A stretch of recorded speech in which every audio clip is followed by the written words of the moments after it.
Hey, coucou les loulous, j'espère que vous allez bien et que vous avez passé un bon début de journée. En tout cas moi je vais super bien aujourd'hui et je vais vous faire une vidéo qui m'a été pas mal demandée. Une vidéo qui va tout simplement vous montrer mes codes triche sur les Sims, ceux que j'utilise le plus souvent et quelques-uns en plus. Et évidemment sous la vidéo je vous mettrai les liens et je vous écrirai les codes. Voilà! Alors pour cette vidéo on se retrouve dans le palais de la Reine des Neiges et je vais aller voir Anna. Alors, où est-elle? Anna est ici, d'accord, très bien. Donc, comme vous pouvez le voir, cette maison a énormément d'argent. Et elle n'a pas énormément d'argent parce que Anna et Elsa travaillent durement, mais tout simplement grâce à un code. Et ce code, donc déjà pour débloquer la barre des codes, je vais vous montrer comment faire. Je vais bouger légèrement ma caméra parce que sinon vous ne le verrez pas. Voilà. Je vais les laisser vivre, faire leur vie. Et là, je vais faire CTRL Maj C. Et vous voyez que tout en haut, là, au-dessus de moi, j'ai une barre qui s'affiche. Et c'est cette barre-là qui va nous servir pour mettre tous les codes. Donc moi, celui que j'utilise le plus souvent, c'est Motherload. Donc Mother, comme maman en anglais, M-O-T-H-E-R. Évidemment, si je l'écris mal, ça va pas marcher. Load, L-O-D-E. Et ce code-là, généralement, ce que je fais pour pas m'embêter, je le sélectionne, je fais un CTRL-C, puis un CTRL-V. Et là, je l'ai en boucle. Et après, il me suffit de faire CTRL-V, CTRL-V. Et vous voyez mon argent qui augmente à chaque fois de 50 000 par 50 000. Donc ça, c'est vraiment le code, je crois, que j'utilise quasiment dans toutes les maisons. Parce que c'est très compliqué quand on doit gérer les besoins, le let's play et le travail, etc., etc. Quand on n'a pas d'argent. C'est un défi que je pourrais réaliser, mais c'est plus compliqué. Si on n'a pas envie de donner 50 000 à sa famille, mais qu'on veut leur donner moins, c'est aussi possible avec le code Catching. Donc, comme ça... je note catching et là, 1000 $. Si c'est une petite famille, que j'ai pas envie de tricher trop, mais que j'ai juste besoin d'un petit peu d'argent, je peux juste me donner 1000 $ et ça suffit amplement. Après, vous avez des codes un petit peu plus complexes que je vous mettrai en commentaire, comme Free Real Estate On ou Off, qui vous permet de sélectionner, quand vous êtes directement dans la ville, une maison, un foyer, pour leur donner de l'argent. Deuxième code que j'utilise énormément, qui lui n'est pas en rapport avec l'argent, mais qui est en rapport avec les objets.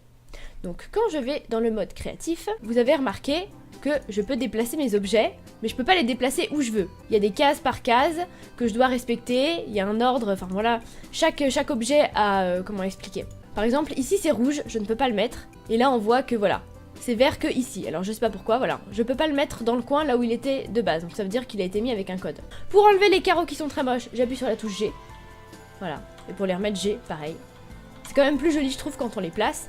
Et là, je vais utiliser le code BB Move Object. Donc bébé, comme un bébé. Move, bouger en anglais. Object, objet en anglais. Et là je mets OK, vous voyez que Move Object Check is on.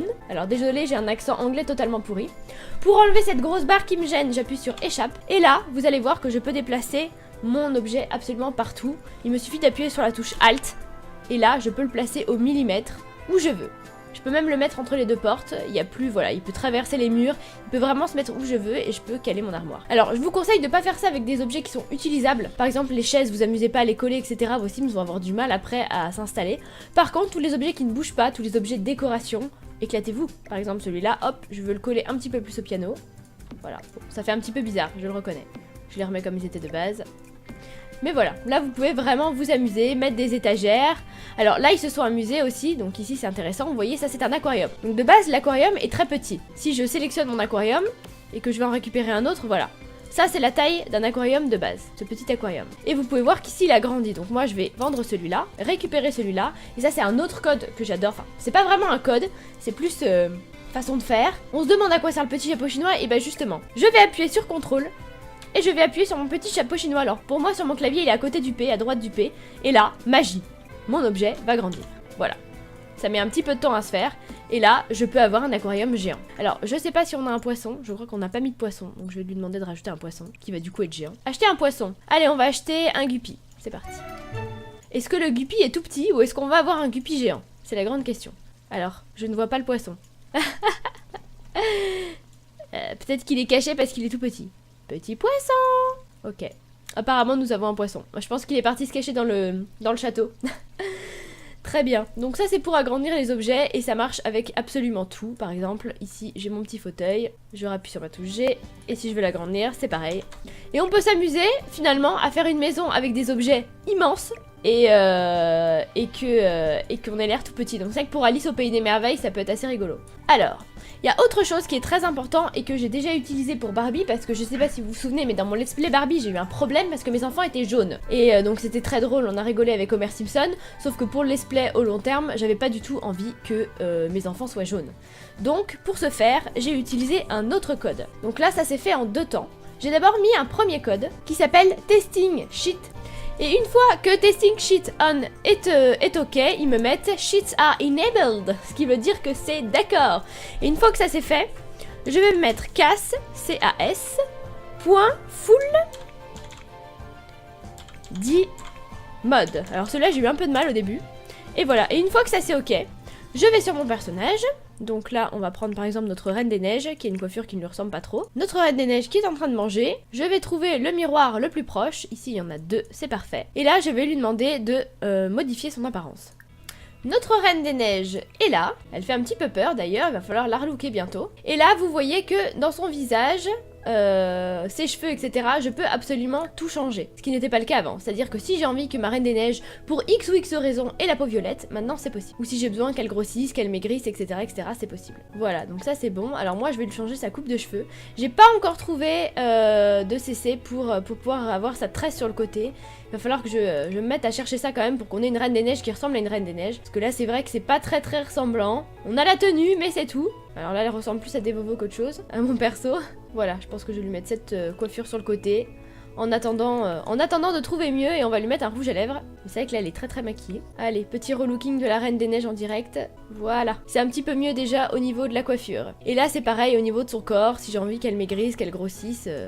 Tout est possible, je peux lui replacer la poitrine, voilà, je peux faire absolument tout ce que je veux. Donc c'est vrai que ça c'est un code qui est très pratique, parce que si votre Sims, entre guillemets, votre enfant est totalement raté ou qui ressemble pas du tout à ce que vous avez envie qu'il ressemble, vous pouvez toujours le changer. Donc ça c'est vrai que c'est le code que j'ai découvert grâce à mes abonnés et que je ne quitterai pour rien au monde. Je l'utiliserai pas à chaque fois, mais voilà, en dernier recours, quand le fils ou la fille de Barbie est jaune, je l'utilise. Vous avez après une full, vraiment énormément de codes différents, que ce soit pour les humeurs, pour que vos Sims aient tel ou tel, qu'ils arrêtent d'avoir des besoins, qu'ils aillent toujours bien, qu'ils soient en colère, qu'ils soient tristes. Je vais vous donner le site, moi, où j'ai récupéré ces codes pour que vous ayez une grande partie. Et vous allez vraiment pouvoir vous amuser dans les Sims, parce que c'est vrai que quand on débute, moi je ne connaissais absolument pas les codes, je crois que je connaissais juste Motherload, parce que voilà, le code de l'argent, je crois que c'est celui que tout le monde connaît, mais sinon je l'avais pas. Donc voilà, c'est les codes que j'utilise le plus, qui pour moi sont les plus importants, parce qu'après pour l'humeur, etc., il y a toujours moyen de s'arranger. Si vous avez besoin d'une humeur particulière, vous pouvez toujours utiliser des codes, mais ça reste quand même plus drôle de jouer et de voir ce qui va se passer. Moi je vous laisse ici, je vous fais plein de gros bisous, je vous aime très fort, et on se retrouve très vite pour une nouvelle vidéo. Ciao ciao. I could stay like this, forever following you.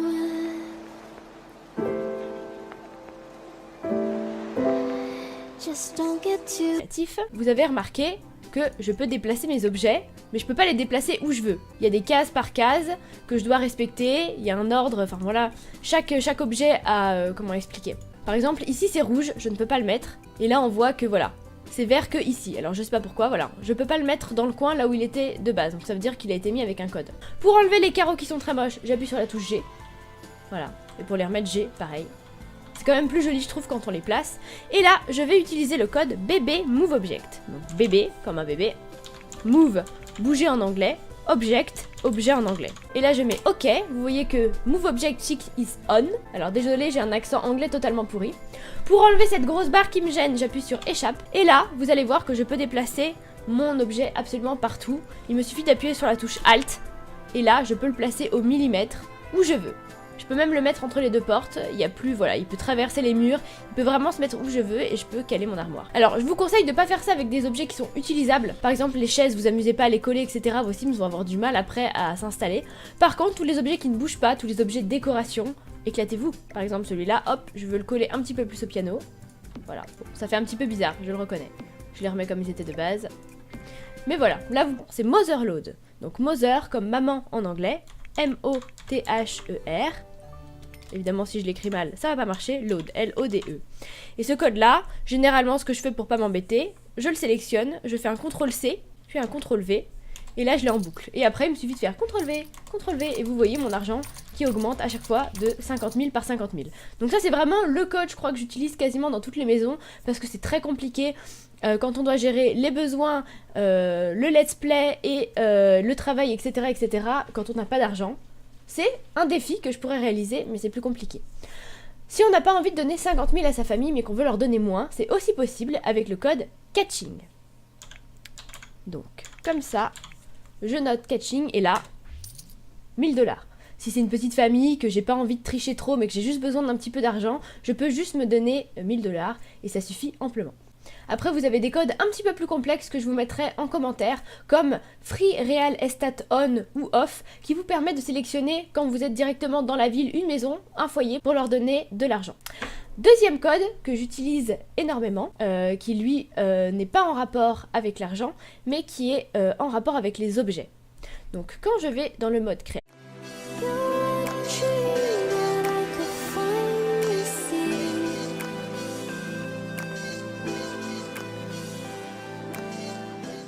hey, coucou les loulous, j'espère que vous allez bien et que vous avez passé un bon début de journée. En tout cas moi je vais super bien aujourd'hui et je vais vous faire une vidéo qui m'a été pas mal demandée, une vidéo qui va tout simplement vous montrer mes codes triche sur les Sims, ceux que j'utilise le plus souvent et quelques-uns en plus. Et évidemment sous la vidéo je vous mettrai les liens et je vous écrirai les codes, voilà. Alors pour cette vidéo on se retrouve dans le palais de la Reine des Neiges et je vais aller voir Anna. Alors, où est-elle? Anna est ici, d'accord, très bien. Donc, comme vous pouvez le voir, cette maison a énormément d'argent. Et elle n'a pas énormément d'argent parce que Anna et Elsa travaillent durement, mais tout simplement grâce à un code. Et ce code, donc déjà pour débloquer la barre des codes, je vais vous montrer comment faire. Je vais bouger légèrement ma caméra parce que sinon vous ne le verrez pas. Voilà. Je vais les laisser vivre, faire leur vie. Et là, je vais faire CTRL Maj C. Et vous voyez que tout en haut, là, au-dessus de moi, j'ai une barre qui s'affiche. Et c'est cette barre-là qui va nous servir pour mettre tous les codes. Donc moi, celui que j'utilise le plus souvent, et qu'on a l'air tout petit, donc c'est vrai que pour Alice au Pays des Merveilles, ça peut être assez rigolo. Alors, il y a autre chose qui est très important et que j'ai déjà utilisé pour Barbie, parce que je sais pas si vous vous souvenez, mais dans mon let's play Barbie, j'ai eu un problème parce que mes enfants étaient jaunes. Et donc c'était très drôle, on a rigolé avec Homer Simpson, sauf que pour le let's play au long terme, j'avais pas du tout envie que mes enfants soient jaunes. Donc, pour ce faire, j'ai utilisé un autre code. Donc là, ça s'est fait en 2 temps. J'ai d'abord mis un premier code qui s'appelle Testing Sheet. Et une fois que Testing Sheet On est OK, ils me mettent Sheets are enabled, ce qui veut dire que c'est d'accord. Et une fois que ça c'est fait, je vais me mettre CAS, C-A-S, point full dit mode. Alors celui-là, j'ai eu un peu de mal au début. Et voilà, et une fois que ça c'est OK, je vais sur mon personnage. Donc là, on va prendre par exemple notre Reine des Neiges, qui a une coiffure qui ne lui ressemble pas trop. Notre Reine des Neiges qui est en train de manger. Je vais trouver le miroir le plus proche. Ici, il y en a 2, c'est parfait. Et là, je vais lui demander de modifier son apparence. Notre Reine des Neiges est là. Elle fait un petit peu peur d'ailleurs, il va falloir la relooker bientôt. Et là, vous voyez que dans son visage, ses cheveux, etc., je peux absolument tout changer. Ce qui n'était pas le cas avant. C'est-à-dire que si j'ai envie que ma Reine des Neiges, pour X ou X raison, ait la peau violette, maintenant c'est possible. Ou si j'ai besoin qu'elle grossisse, qu'elle maigrisse, etc., etc. Vous pouvez vraiment vous amuser, mettre des étagères. Alors là, ils se sont amusés aussi, donc ici c'est intéressant. Vous voyez, ça c'est un aquarium. Donc de base, l'aquarium est très petit. Si je sélectionne mon aquarium, et que je vais en récupérer un autre, voilà. Ça, c'est la taille d'un aquarium de base, ce petit aquarium. Et vous pouvez voir qu'ici, il a grandi. Donc moi, je vais vendre celui-là, récupérer celui-là. Et ça, c'est un autre code que j'adore. Enfin, c'est pas vraiment un code, c'est plus façon de faire. On se demande à quoi sert le petit chapeau chinois. Et bah justement, je vais appuyer sur CTRL. Et je vais appuyer sur mon petit chapeau chinois. Alors, pour moi, sur mon clavier, il est à côté du P, à droite du P. Et là, magie. Mon objet va grandir. Voilà. Ça met un petit peu de temps à se faire. Et là, je peux avoir un aquarium géant. Alors, je sais pas si on a un poisson. Je crois qu'on n'a pas mis de poisson. Donc, je vais lui demander de rajouter un poisson qui va du coup être géant. Acheter un poisson. Allez, on va acheter un guppy. C'est parti. Est-ce que le guppy est tout petit ou est-ce qu'on va avoir un guppy géant? C'est la grande question. Alors, je ne vois pas le poisson. Peut-être qu'il est caché parce qu'il est tout petit. Petit poisson. Ok. Apparemment, nous avons un poisson. Je pense qu'il est parti se cacher dans le château. Très bien, donc ça c'est pour agrandir les objets et ça marche avec absolument tout. Par exemple, ici j'ai mon petit fauteuil, je rappuie sur ma touche G et si je veux l'agrandir, c'est pareil. Et on peut s'amuser finalement à faire une maison avec des objets immenses et que